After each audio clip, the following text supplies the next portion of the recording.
The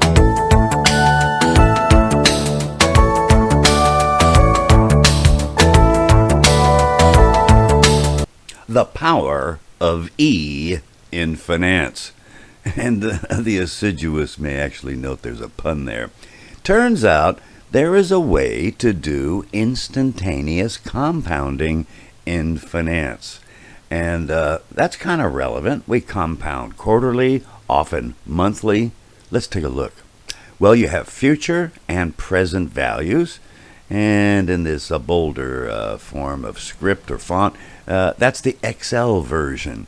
You know, K1 might be row and column, and T1 row and column for a discount rate K, which turns out comes from the German word for constant, and time period T.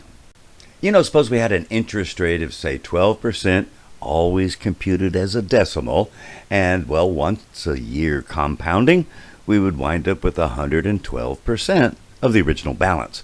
Suppose we did it quarterly. Let's see, there's 4 of them, of course. You would divide by 4, that's 3%, compounded 4 times. And of course, most of us are familiar with credit cards, mortgages, where we compound it 12 times at 1/12 the rate, which would be 1% per month. But what if we were to compound it even more frequently? Not just weekly, daily, hourly, but moment by moment by moment. And, well, let's see. Notice we had taken the rate and divided by the number of periods, but also compounded it or took it to a multiple of the number of periods as the power or exponent. And if we push p to infinity, it turns out it becomes something we're going to find out is called e to the kt power.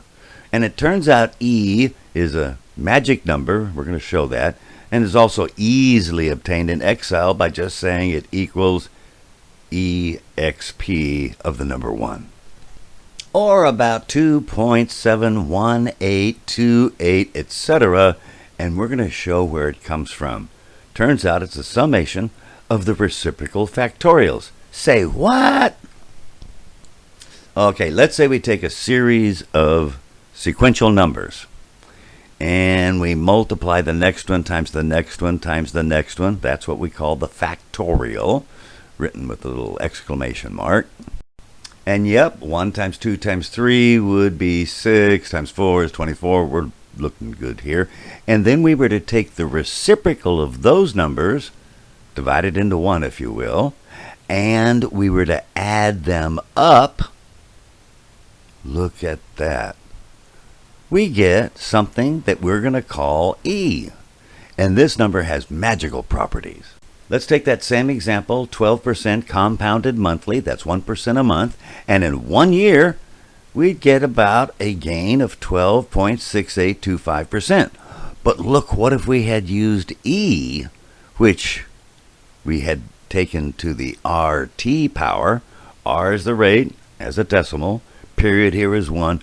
We get almost the same, slightly larger. Why? Because it's compounded instantaneously. If you think this is just abstract academics, actually it's quite useful. It's in one of the more recent equations used in finance, valuing stock options. And look there on the second line. There it is. Keeping you up to date with some really high-powered stuff with DrCinvests.